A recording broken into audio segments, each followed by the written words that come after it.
प्रिय मित्रों, नमस्कार। हमारे YouTube चैनल गीता ज्ञान सनातन में आप सभी दोस्तों का एक बार फिर से जय श्री कृष्णा, राधे राधे। दोस्तों, आप लोग बहुत भाग्यशाली हो जिन्होंने भागवत गीता को सुनने का मन बनाया है।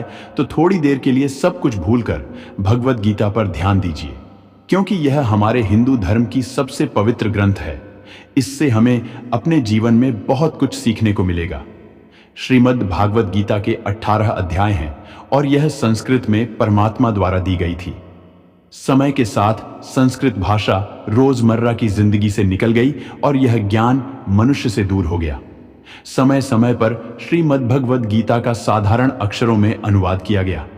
इसी प्रयास को आगे बढ़ाते हुए मैं यहाँ श्रीमद् भगवत गीता संपूर्ण सार को एक आसान रूप में प्रस्तुत कर रहा हूँ।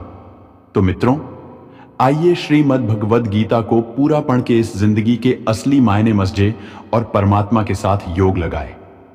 अगर आपको यह भगवत गीता का सार पसंद आए तो इसे औरों के साथ जरूर शेयर करें, ताकि सब आत्माएं अपने यहां होने का मूल रूप समझ सके और इस जन्म और मृत्यु से मुक्ति पाके हमेशा परमात्मा के साथ रह सके। श्रीमद् भागवत गीता का यह ज्ञान परमात्मा ने भगवान कृष्ण के द्वारा सबसे बड़े धर्म युद्ध महाभारत की रणभूमि कुरुक्षेत्र में अर्जुन को कुछ 5000 साल पहले दिया। ये वो वक्त था जब धर्म का बार बार उल्लंघन हुआ, परमात्मा का डर मनुष्य से निकल गया। लालच की होड़ में भाई ने भाई को मारने की कोशिश की और यही नहीं, एक ब्याहता को भरी सभा में अपने बड़ों के सामने अपमानित किया गया। इससे पहले कि मनुष्य जाति धर्म युग से निकलकर पूर्ण रूप से कलयुग में जाति युद्ध की रणभूमि में युद्ध से कुछ पहले परमात्मा ने गीता भगवान कृष्ण के द्वारा मनुष्य जाति के कल्याण के लिए दी। गीता परमात्मा द्वारा दी गई किताब है जो किसी एक धर्म के लिए नहीं, बल्कि पूरी मानव जाति के लिए है, पूरी इंसानियत के लिए है, सब आत्माओं के लिए है। क्योंकि ये आत्मा को परमात्मा के बारे में, उसकी सृष्टि के बारे में और सबसे अहम यह उन कायदों के बारे में समझाती है जिनका आत्मा को मनुष्य के रूप में हर हाल में पालन करना होगा, रक्षा करनी होगी। और इन्हीं कायदों की बुनियाद पे एक आत्मा को शरीर त्याग करने के बाद परखा जाएगा और इस परीक्षा से पास होने पे हमेशा के लिए इस जन्म और मृत्यु से मुक्ति मिलेगी। परमात्मा भगवत गीता में कहते हैं कि मैं ही सबकी शुरुआत हूं, मैं शुरू से भी पहले था और सब खत्म होने के बाद भी रहूंगा। सब मुझ में है और मैं सब में हूं। जो भी तुम छू सकते हो, देख सकते हो, छक सकते हो या सुन सकते, वो सब मैं हूं। ये नदियां, पहाड़, सूरज, ग्रहण, चांद, सितारे सब मैंने बनाए हैं। मैंने ही भगवान, शैतान, राक्षस और इंसान बनाया। मैं सर्वव्यापी हूं, सब में रहता हूं, सब में हूं। मैं हूं, मैं ही हूं। मैं ही ब्रह्म बनकर सब बनाता हूं और रुद्र बनकर सब नष्ट कर देता हूं। मैं ये सृष्टि यूं ही बनाता और तोड़ता रहूंगा, ताकि आत्माओं को मौके मिल सके इस जन्म और मृत्यु से मोक्ष पाने को, हमेशा के लिए परमात्मा के साथ रहने को। भगवत गीता कहती है कि इस सबसे बड़ी परीक्षा के लिए परमात्मा ने प्रकृति का निर्माण 5 तत्व हवा, अग्नि, जल, पृथ्वी और ईथर से किया, जिन्हें हम छू के, छक के, सूंघ के और देख के हम समझ सकते हैं। पर खुद परमात्मा इन 5 इंद्रियों के समझ से बाहर है। उन्हें आत्मा इन इंद्रियों से नहीं जान सकती। आत्मा 5 इंद्रियों के साथ वैसे ही है जैसे एक लोहे का रोबोट, जिसे अपने बनाने वाले का कोई पता नहीं। अर्जुन को भी परमात्मा का विराट रूप देखने के लिए भगवान कृष्ण ने दिव्य नेत्र दिए। भगवत गीता समझाती है कि आत्मा अजन्मी है, इसे कोई मार नहीं सकता, कोई जला नहीं सकता, डूबा नहीं सकता, काट नहीं सकता। लेकिन आत्मा को परमात्मा के साथ हमेशा रहने के लिए यह परीक्षा रूपी जीवन में बैठना ही पड़ेगा। इस परीक्षा के लिए परमात्मा से बिछड़ के आत्मा को पृथ्वी पे किसी न किसी रूप में जन्म लेना पड़ता है और 88 करोड़ योनियों को जीने और भोगने के बाद एक आत्मा को मनुष्य का शरीर और दिमाग मिलता है। इस सबसे बड़ी मर्यादाओं की परीक्षा में बैठने के लिए हर मनुष्य को इस पूरी परीक्षा के दौरान तरह तरह की अच्छी और बुरी भावनाओं की चक्रव्यूह में अपने ही भाई बहन और मित्रों के साथ डाला जाता है, जिसमें हर आत्मा को अपने अंदर के तामसिक और राजसिक अवगुणों से निकल के सात्विक जीवन में प्रवेश करने के मौके मिलते हैं। हमारे तामसिक गुण वो है जो हमारे अंदर हीन भावना पैदा करके हमें खुद को उदास और नुकसान पहुंचाते हैं, और हमारे राजसिक गुण हमें ईर्ष्यालु और लोभी बना के दूसरों के प्रति नुकसान पहुंचा सकते हैं। इस परीक्षा के दौरान हर आत्मा को तामसिक और राजसिक गुणों को खत्म करके अपने सात्विक गुणों से परिचित होना पड़ेगा। सात्विक गुण वो हैं जो आत्मा को अपने आसपास की हर चीज से जोड़ें और उन्हें प्यार करना सिखाते हैं। परीक्षा के दौरान हर आत्मा को जीवन के चारों स्तंभ धर्म, अर्थ, काम और मोक्ष का ज्ञान पाके ही मुक्ति मिलती है। यही वो द्वार है जिन्हें समझकर ही आत्मा परमात्मा को समझ सकती है। पहला द्वार धर्म का है और शेर इसका प्रतीक है। धर्म वही है जो गीता में लिखा हुआ है। धर्म वही है जो धारण किया हुआ है, जिसे आपका दिल मानता है। जैसे झूठ नहीं बोलना, चोरी नहीं करना, भगवान का निरादर नहीं करना, दूसरों को नुकसान नहीं देना, यही सब धर्म है। और हर आत्मा को अपने जीवन काल में हर समय धर्म का पालन करना होगा और उसकी रक्षा करनी होगी। दूसरा द्वार अर्थ का है और घोड़ा इसका प्रतीक है। हर आत्मा अपने हर जीवन काल में अपने पृथ्वी पे होने का अर्थ या मूल कारण समझेगी। इस जिंदगी में भोगने वाली चीजें और रिश्तों का आनंद लेगी। अच्छा बेटा और अच्छी बेटी, अच्छा भाई या अच्छी बहन, अच्छा पति या अच्छी पत्नी बनके पर खरी उतरेगी और इस परीक्षा को पास करेगी। तीसरा द्वार काम का है। भगवत गीता समझती है कि हर मनुष्य के अंदर काम, क्रोध, लोभ, मोह, अहंकार और ईर्ष्या जैसी 6 भावनाएं हमें अपने और दूसरों के प्रति नुकसान पहुंचा सकती हैं। इन भावनाओं को हर मनुष्य को हमेशा अपने नियंत्रण में रखना होगा, क्योंकि इनके बहाव में किया हुआ कोई भी काम हमारे जीवन भर की परेशानी का कारण बन सकता है। और एक आत्मा संतोष और सादगी से इन भावनाओं पर हमेशा के लिए विजय पा सकती है। चौथा स्तंभ मोक्ष का है और हाथी इसका प्रतीक है। इस परीक्षा रूपी जीवन में हर मनुष्य हर समय कुछ इच्छाएं रखता है। कुछ इच्छाएं एक ही जन्म काल में पूरी हो जाती है, पर कुछ अधूरी रह जाती हैं और उनके पूरा होने के लिए आत्मा को वापस पृथ्वी पर आना पड़ता है। भगवत गीता समझाती है कि हमारी इच्छाएं ही मूल कारण है हमारे पृथ्वी पर वापस आने का, और अगर हम कोई भी इच्छा न रखें तो हम इस जीवन और मृत्यु से मुक्त हो सकते हैं। ये द्वार माफी का भी है। जिन्होंने आपके साथ बुरा किया उनको माफ करके और जिनसे आपने बुरा किया उनसे माफी मांग के मुक्ति पाई जा सकती है। जब तक आत्माएं इन चारों दरवाजों धर्म, अर्थ, काम और मोक्ष को समझ नहीं लेती, तब तक इस आत्मा को बार बार मनुष्य के रूप में आना ही पड़ेगा। परीक्षा का समय खत्म होते ही आत्मा शरीर और अन्य सब वस्तुओं का त्याग कर देती है। जो भी संसार में रहकर बनाया वो अब किसी और होगा, और आत्मा अपने कर्मों के फैसले के लिए चली जाती है। आत्मा के अच्छे बुरे कर्मों का हिसाब होता है। अपने अच्छे कर्मों के लिए आत्मा कुछ वक्त के लिए स्वर्ग और दुष्कर्मों के लिए नर्क चली जाती है। नर्क में आत्मा को अपने पापों के अनुकूल सजाएं मिलती हैं, पर सजा खत्म होने के बाद आत्मा को फिर से एक नया शरीर और नया दिमाग मिलता है। इस परीक्षा में फिर से बैठने के लिए, और हर परीक्षा में वही सब फिर दोहराया जाएगा। जिंदगी के 4 स्तंभ धर्म, अर्थ, काम और मोक्ष को समझने के लिए हर जन्म में अपने कई जन्मों के कर्मों के हिसाब से हर आत्मा को कभी अच्छे तो कभी बुरे हालातों से जाना पड़ता है। लेकिन जब तक आत्मा परमात्मा के साथ योग को नहीं समझ लेती, तब तक वो मुक्ति नहीं पा सकती। भगवत गीता समझाती है कि मनुष्य अपने शरीर, दिमाग या दिल से भगवान को पा सकता है। शरीर द्वारा किए कर्मों के माध्यम से परमात्मा को पाने को कर्म योग कहते हैं। ऐसे कर्म जो परमात्मा की इच्छा से हो और दूसरों के कल्याण के लिए हो। वाल्मीकि ने रामायण लिख के श्रवण ने अपने माता पिता की सेवा और उन्हें 4 धाम की यात्रा कराकर अपने कर्मों द्वारा परमात्मा को पाया।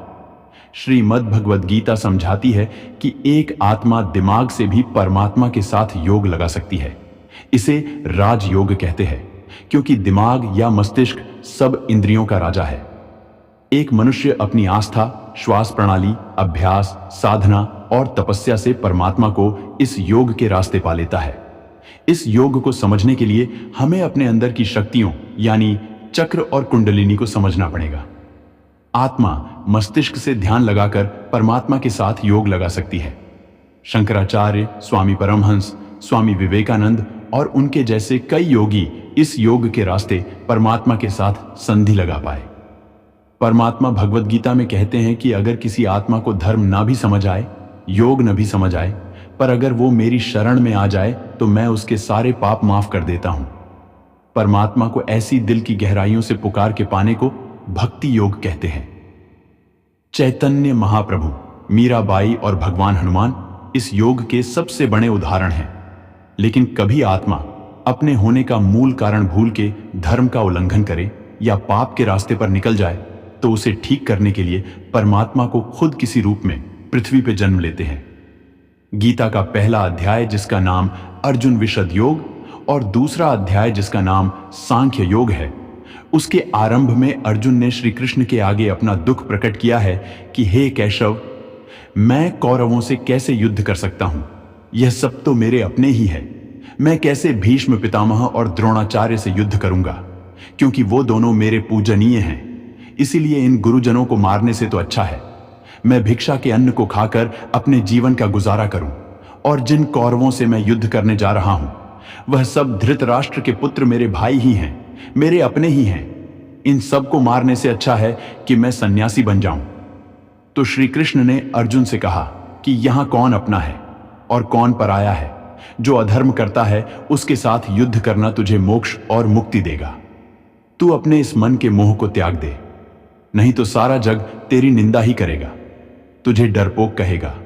बात अपने पराये की नहीं है, बात धर्म और अधर्म की है, बात सही और गलत की है। अगर तू गलत को सहेगा, उसका अंत नहीं करेगा, तो गलत करने वाले को और बल मिलेगा, वह और भी गलत करेगा। इसीलिए मन के मोह को त्याग करके तू युद्ध कर। महाभारत की एक और कहानी भी है। जब अर्जुन के पुत्र अभिमन्यु की युद्ध में मृत्यु हो जाती है, तब अर्जुन बहुत दुखी होता है, रोने लगता है। वह श्री कृष्ण से कहने लगा कि मेरा पुत्र अभिमन्यु मर गया है, मैं यह दुख बिल्कुल भी सहन नहीं कर सकता, मैं भी अपने आप को समाप्त कर लूंगा। फिर भगवान श्री कृष्ण उसे आत्माओं के लोक में लेकर गए, जहां अभिमन्यु आनंद से बैठा हुआ था। क्योंकि उसने क्षत्रियोचित व्यवहार किया, इसलिए उसे उत्तम पद की प्राप्ति हुई। जब अर्जुन अभिमन्यु के पास रोते रोते पहुंचा, अपने पुत्र को देखकर अर्जुन बहुत प्रसन्न हुआ। उसे गले से लगाकर कहने लगा कि हे पुत्र, तेरे बिना तो मैं जी ही नहीं सकता। मैंने तो अपने जीवन की आशा का ही त्याग कर दिया है। तो अभिमन्यु कहने लगा कि आप कौन हैं? अर्जुन बोला, मैं तेरा पिता हूं, तू मेरा पुत्र। हैं, किसी जन्म में आप मेरे पिता बनते हैं और किसी जन्म में मैं आपका पिता बनता हूं। आत्मा का ना कोई माता होता है, ना कोई पिता होता है। जब अर्जुन ने देखा कि मेरा पुत्र मुझे पहचान भी नहीं रहा, तो उसका सारा मोह खत्म हो गया। इसलिए गीता के इस उपदेश को ठीक से समझ लो कि यहां कोई अपना पराया नहीं है। जो बुरे वक्त में, तकलीफ के वक्त में हमारा साथ दे, सिर्फ वही हमारा अपना है, बाकी सब पराए हैं। गीता का दूसरा उपदेश यह है कि जो चला गया है कभी उसका दुख मत करो, और जो आने वाला है उसकी बिल्कुल भी चिंता मत करो। जब महाभारत का युद्ध चल रहा था, तब अर्जुन ने श्री कृष्ण से कहा कि अगर यह युद्ध हुआ तो करोड़ों लोग मारे जाएंगे। जो सैनिक और योद्धा इस युद्ध में मारे जाएंगे, उनकी स्त्रियों का क्या होगा? समाज कैसे आगे बढ़ेगा? और भी बहुत सी बातें अर्जुन ने विस्तार से कही हैं। तो भगवान श्री कृष्ण ने कहा, अश्वो नवशोच स्वम प्रज्ञावादास भाष से गतासु अगत सोच नानु शोच पंडिता। श्री कृष्ण बोले, हे अर्जुन, तू बड़ी बड़ी ज्ञानियों जैसी बातें करता है, लेकिन जो सच में ज्ञानी होता है वह जो लोग मर चुके हैं, जा चुके हैं या एक दिन जाने वाले हैं, उनकी चिंता नहीं करता है, उनका दुख नहीं करता है। तेरे हाथ में कुछ भी नहीं है, तू चाह कर भी कुछ कंट्रोल नहीं कर सकता। जीवन और मरण, यह तो प्रकृति की नियति है। इसीलिए जो ज्ञानी होता है वह किसी के मरने पर भी रोता नहीं है। ज्ञानी जन ना ही बीते हुए कल का शोक करते हैं और ना ही आने वाले कल की चिंता करते हैं। इसीलिए जो होने वाला है वह होकर ही रहता है, और जो नहीं होने वाला है वह कभी नहीं होगा।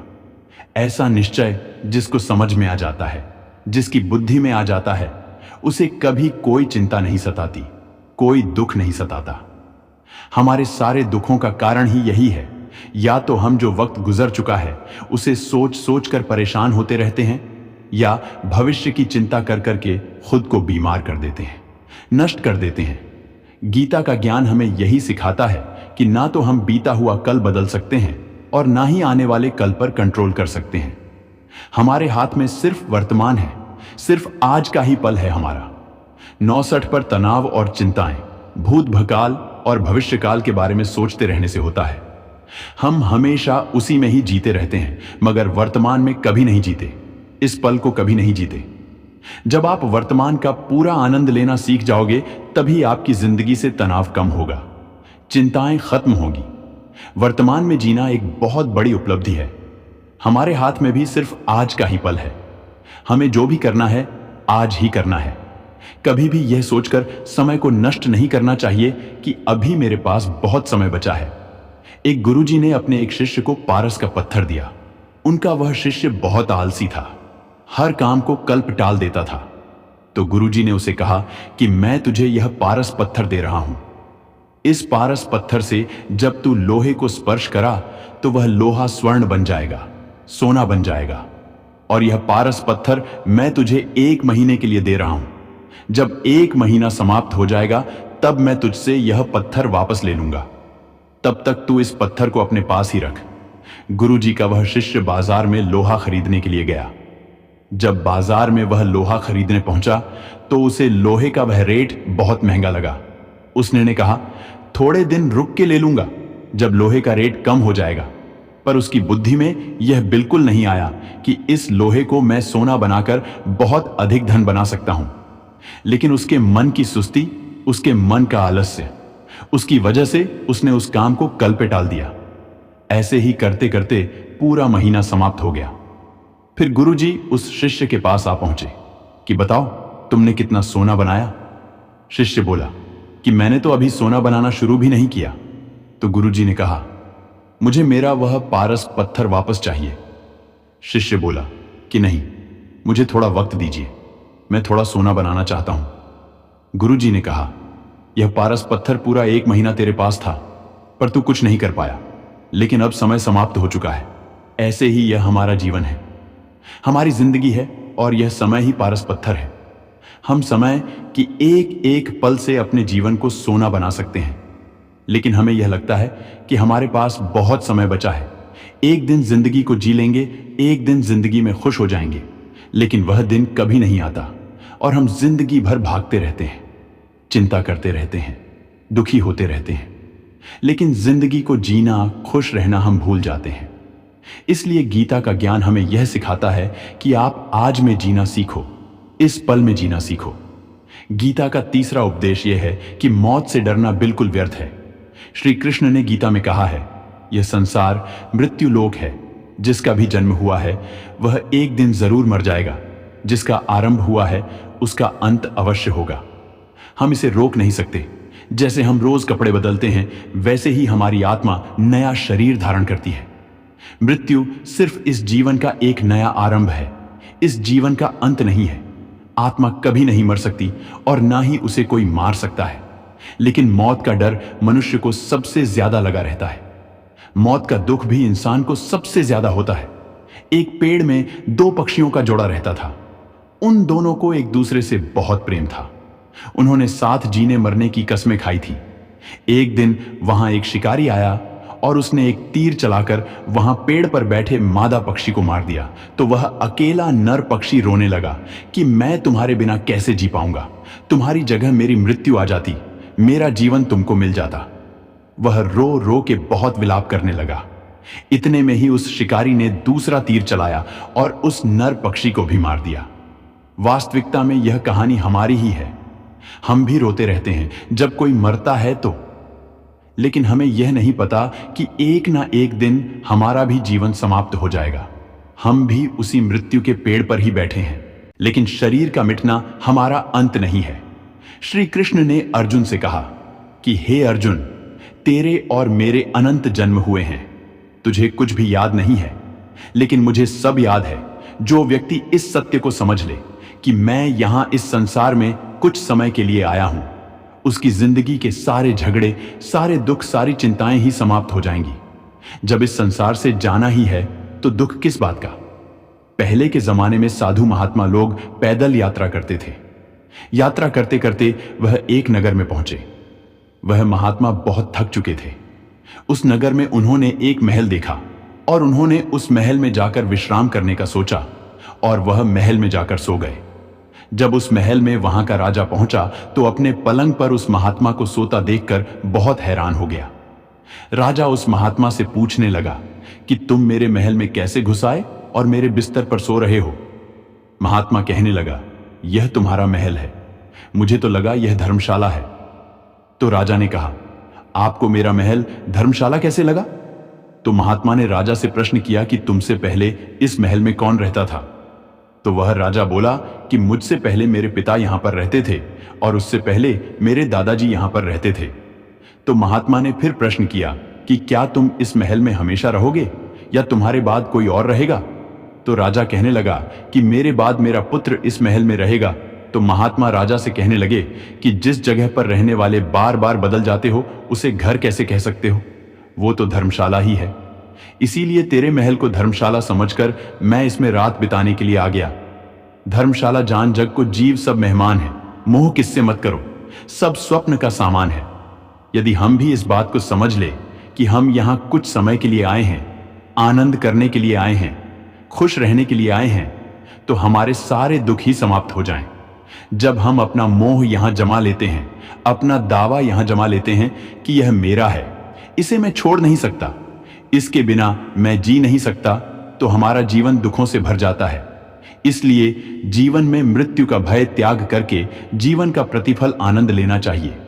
जिगीता का चौथा उपदेश, मन और विचारों को कंट्रोल किए बिना जीवन में कभी शांति और सुकून मिलने वाला ही नहीं है। अर्जुन ने श्री कृष्ण से कहा कि मेरा मन सही गलत सब कुछ जानता है, फिर भी मेरे विचार और मेरा मन मुझसे कंट्रोल नहीं होता।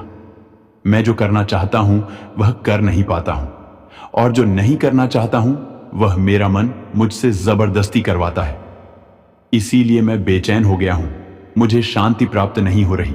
तो श्री कृष्ण ने अर्जुन से कहा, उसके लिए तुझे अपने मन और विचारों से डिटैच होकर अपने मन और विचारों को सही दिशा में ले जाने की प्रैक्टिस करनी होगी, अभ्यास करना होगा, और यह एक दिन का काम नहीं है। जब तक तू अपने मन और विचारों की गुलामी का त्याग नहीं करता, तब तक तुझे जीवन में कभी शांति नहीं मिलेगी। एक राजा था, वह बहुत बेचैन और परेशान रहता था। एक दिन वह अपने गुरुजी के पास गया और उनसे कहने लगा कि मेरा मन बहुत बेचैन है, मैं बहुत परेशान हूं, मैंने पूरे संसार को जीत लिया है, सब कुछ है मेरे पास, पर मैं खुश नहीं हूं, मेरे मन में सुकून नहीं है, शांति नहीं है।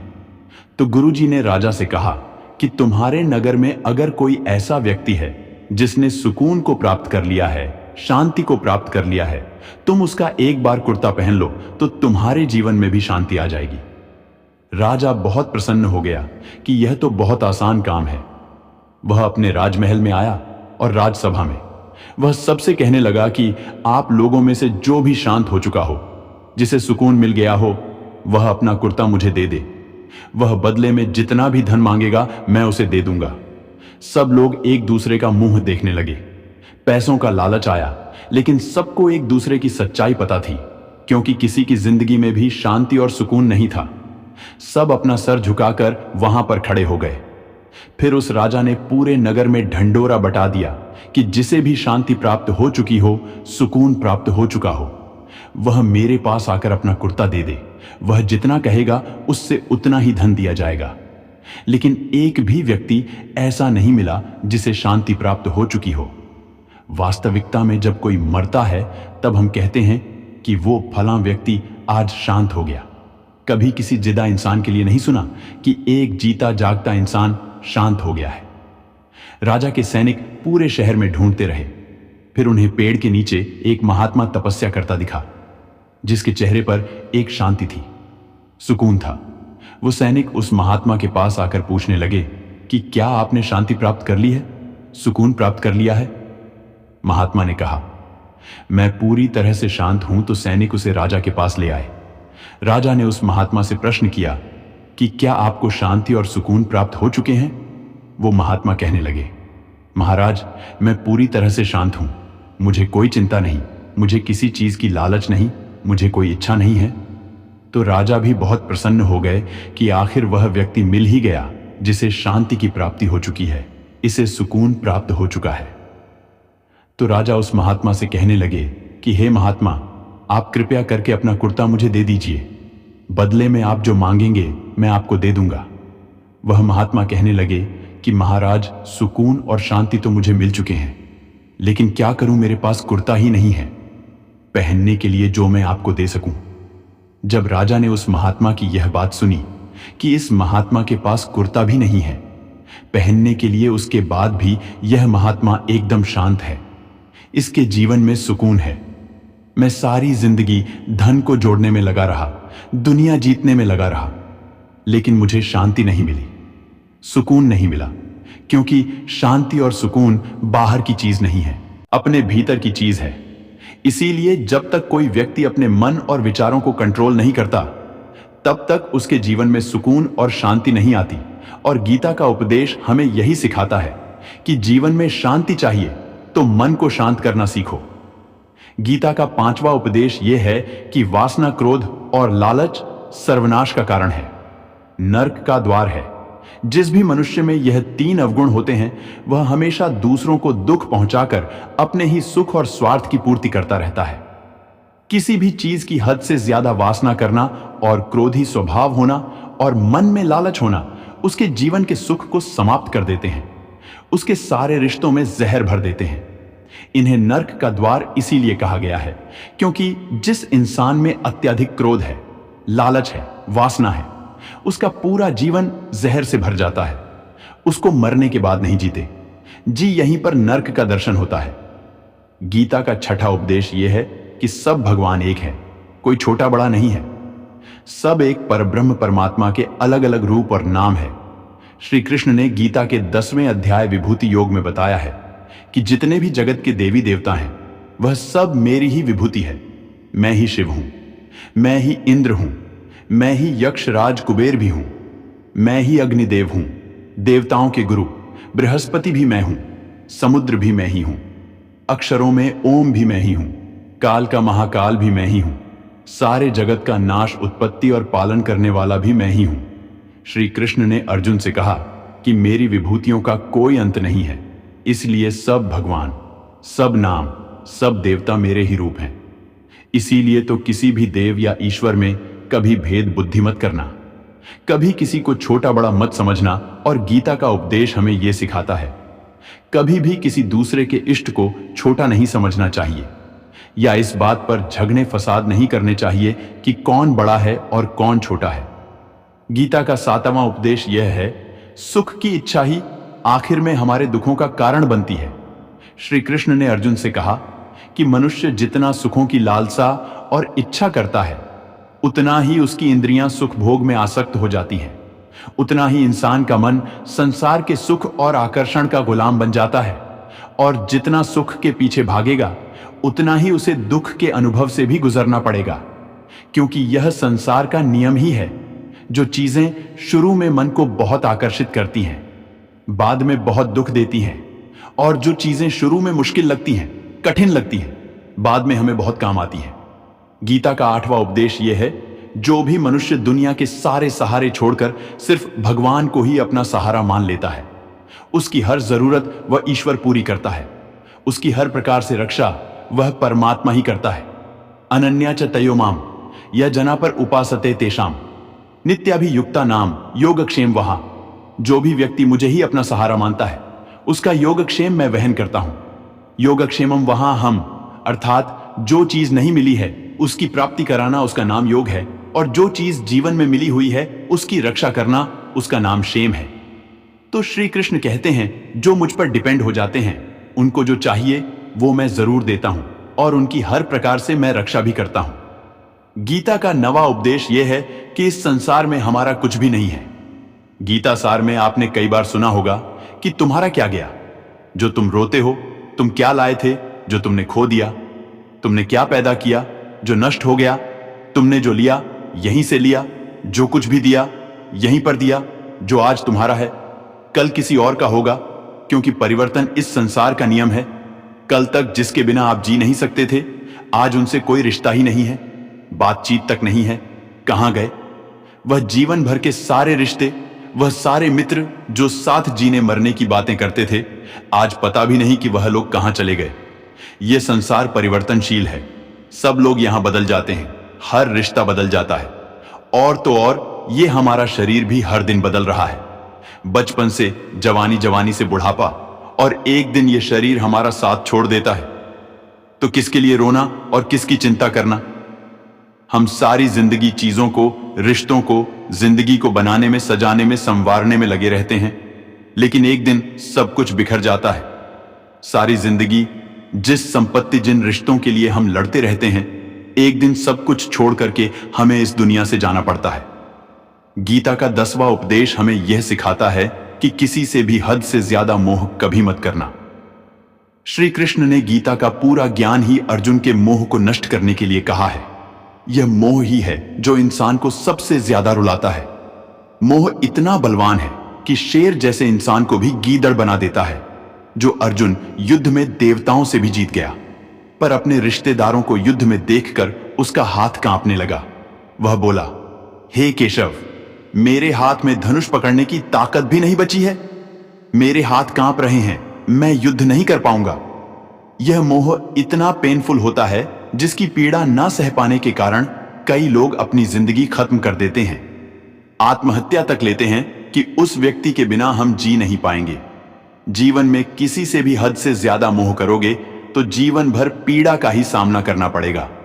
जो व्यक्ति अपने मोह से बाहर नहीं आता, उसका सब कुछ उससे छिन जाता है, उसकी सारी खुशी खत्म हो जाती है। इसीलिए गीता का ज्ञान बार बार यही सिखाता है कि अपने मन के मोह को त्याग करके आप वान बनो, बुद्धिमान बनो, सत्य के दर्शन करो कि वास्तविकता क्या है, क्योंकि हमारा मोह हमें हमेशा झूठ ही दिखाता है, झूठ पर ही विश्वास दिलाता है और दिल में झूठी उम्मीदें जगाता है। और यह ही हमारे दुखों का सबसे बड़ा कारण है।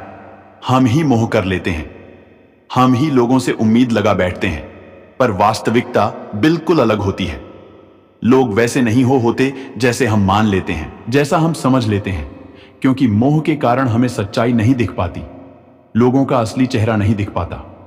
इसीलिए गीता का उपदेश हमें यह सिखाता है, जीवन में अगर आनंद और प्रसन्नता से रहना है तो किसी में भी हद से ज्यादा मोह कभी मत करना। गीता का 11वां उपदेश यह है कि इस दुनिया में अगर आए हो तो दुख तो मिलेगा ही मिलेगा। दुख से कभी घबराना मत, दुख से कभी डरना मत। श्री कृष्ण ने गीता में कहा है कि यह संसार दुखाल अशावतम है, अर्थात यह संसार दुखों का घर है, जिसे औषधालय में औषधि मिलती है, पुस्तकालय में पुस्तकें मिलती हैं, चिकित्सालय में चिकित्सा होती है। वैसे इस संसार को भी श्री कृष्ण ने एक नाम दिया है, दुखालय, जहां पर दुख मिलता हो। दुख तो यहां हर किसी के जीवन में आता ही है, लेकिन अगर दुख आया है तो सुख भी आएगा। इसीलिए दुख से कभी डरना नहीं चाहिए, क्योंकि यह संसार दुखाल भी है और अशावत भी है। आशा का मतलब यही होता है कि यहां परमानेंट कुछ भी नहीं है, यहां सब कुछ बदल जाता है। दुख सुख में बदल जाता है और सुख दुख में बदल जाता है, सम्मान अपमान में और अपमान सम्मान में बदल जाता है खुशी दर्द में और दर्द खुशी में कभी भी बदल जाती है, जीत हार में और हार जीत में। यहां कभी भी कुछ भी बदल सकता है, कुछ भी परमानेंट नहीं है, ना ही हम परमानेंट हैं, ना ही हमसे जुड़ी कोई चीज यहां पर परमानेंट है, क्योंकि यह संसार अशावत है, शाश्वत नहीं है। यहां सब कुछ बदलने वाला है, यह कुछ भी परमानेंट नहीं रहेगा, तो आपका दुख भी परमानेंट नहीं रहेगा। इसीलिए दुख से कभी भी डरना नहीं चाहिए। गीता का यह उपदेश हजारों साल पुराना है, लेकिन आज भी नए से नया है। पूरे विश्व में गीता को सबसे ज्यादा पढ़ा गया है और सबसे कम समझा गया है श्रीमद् भगवद गीता के। यह उपदेश अगर कोई व्यक्ति ठीक से समझ ले और उसे अपनी जिंदगी में उतार ले तो यह पक्की बात है, वह अपनी जिंदगी में जो चाहे वो हासिल कर सकते। अपने जीवन की हर समस्या से वह एक पल में बाहर आ सकता है। श्रीमद् भगवद गीता के इस दिव्य उपदेश को हमें बार बार सुनना चाहिए, हर रोज सुनना चाहिए। जब भी जीवन में कोई चिंता या परेशानी आए तो एक बार इस उपदेश को जरूर सुन लेना और मन में यह विश्वास रखना कि गीता का यह उपदेश आपकी जिंदगी की हर परेशानी में आपको राह अवश्य दिखाएगा, कि वे अपने शब्दों, कार्यों और चरित्र से बाकी लोगों को प्रेरित करने के लिए उच्च उदाहरण स्थापित करें। जब महान नेता सबसे आगे होते हैं तो बाकी समाज स्वाभाविक रूप से नैतिकता, निस्वार्थता और आध्यात्मिक शक्ति में ऊपर उठता है। लेकिन ऐसे समय में जब सिद्धांत आधारित नेतृत्व का अभाव होता है तो बाकी समाज के पास अनुसरण करने के लिए कोई मानक नहीं होता है और वह आत्म केंद्रितता, नैतिक दिवालियापन और आध्यात्मिक शिथिलता में डूब जाता है। इसलिए महान व्यक्तित्वों को हमेशा दुनिया के लिए मानक स्थापित करने के लिए एक अनुकरणीय तरीके से कार्य करना चाहिए। भले ही वे स्वयं पारलौकिक मंच पर पहुंच गए हों और उन्हें निर्धारित वैदिक कर्तव्यों का पालन करने की आवश्यकता न हो, ऐसा करके वे दूसरों को निर्धारित वैदिक कर्म करने के लिए प्रेरित करते हैं। यदि समाज का कोई महान नेता कर्म सन्यासी बन जाता है और काम का त्याग कर देता है तो यह दूसरों के लिए एक गलत मिसाल कायम करता है। नेता पारलौकिक स्तर पर हो सकता है और इसलिए काम का त्याग करने और पूरी तरह से अध्यात्म में संलग्न होने के योग्य हो सकता है। हालांकि समाज के अन्य लोग उनके उदाहरण को पलायनवाद के बहाने के रूप में उपयोग करते हैं, अपनी जिम्मेदारियों से दूर भागते हैं। ऐसे पलायनवादी महान कर्म सन्यासियों जैसे शंकराचार्य, माधवाचार्य, निम्बार्काचार्य और चैतन्य महाप्रभु के उदाहरणों का हवाला देते हैं। उनके उदात्त पद चिन्हों पर चलते हुए ये ढोंगी भी सांसारिक कर्तव्यों का त्याग कर संन्यास ले लेते हैं, भले ही उन्होंने अभी तक इसके लिए आवश्यक मन की शुद्धता प्राप्त नहीं की हो। भारत में हमें ऐसे हजारों साधु मिलते हैं। वे महान सन्यासियों के उदाहरणों की नकल करते हैं और बिना आंतरिक ज्ञान और आनंद के गेरुए वस्त्र पहनते हैं। बाह्य रूप से त्यागी होने पर भी उनका स्वभाव उन्हें सुख की खोज में लगा देता है और वे भगवान के दिव्य आनंद से वंचित होकर नशे के निम्न सुख में लिप्त हो जाते हैं। इस प्रकार वे गृहस्थ जीवन जीने वाले लोगों से भी नीचे गिर जाते हैं, जैसा कि निम्नलिखित श्लोक में कहा गया है। ब्रह्म ज्ञान जनियो नहीं, कर्म दिए छिटकाया, तुलसी ऐसी आत्मा, सहज नरक महान जाए। संत तुलसीदास कहते हैं, जो व्यक्ति ईश्वरीय ज्ञान के साथ आंतरिक आत्मज्ञान के बिना सांसारिक कर्तव्यों का त्याग करता है वह नरक के तीव्र मार्ग पर चलता है। इसके बजाय यदि कोई महान नेता कर्मयोगी है तो कम से कम अनुयायी अपना कर्म करते रहेंगे और कर्तव्य निष्ठा से अपनी जिम्मेदारियां निभाएंगे। इससे उन्हें अपने मन और इंद्रियों को अनुशासित करना सीखने में मदद मिलेगी और वे धीरे धीरे पारलौकिक स्तर तक पहुंचेंगे। इसलिए समाज के लिए एक उदाहरण प्रस्तुत करने के लिए श्री कृष्ण सुझाव देते हैं कि अर्जुन को कर्मयोग का अभ्यास करना चाहिए। अब वे उपरोक्त बिंदु को स्पष्ट करने के लिए अपना स्वयं का उदाहरण देते हैं। जब तक मनुष्य में इंद्रिय विषयों से वैराग्य तथा ईश्वर में आसक्ति विकसित न हो जाए तब तक उसे कर्म करते रहना चाहिए। श्री कृष्ण अर्जुन से आग्रह करते हैं कि जिस प्रकार अज्ञानी लोग अपने कर्म कांडों का निष्ठापूर्वक पालन करते हैं, उसी प्रकार बुद्धिमान लोगों को भी अपने कर्मों को कर्तव्य निष्ठता से करना चाहिए, भौतिक पुरस्कारों के लिए नहीं बल्कि शेष समाज के लिए आदर्श स्थापित करने के लिए। इसके अलावा जिस विशेष परिस्थिति में अर्जुन खुद को पाता है वह धर्म युद्ध है। इसलिए समाज के कल्याण के लिए अर्जुन को एक योद्धा के रूप में अपना कर्तव्य निभाना चाहिए। महान व्यक्तियों का उत्तरदायित्व अधिक होता है क्योंकि सामान्य लोग उनका अनुसरण करते हैं।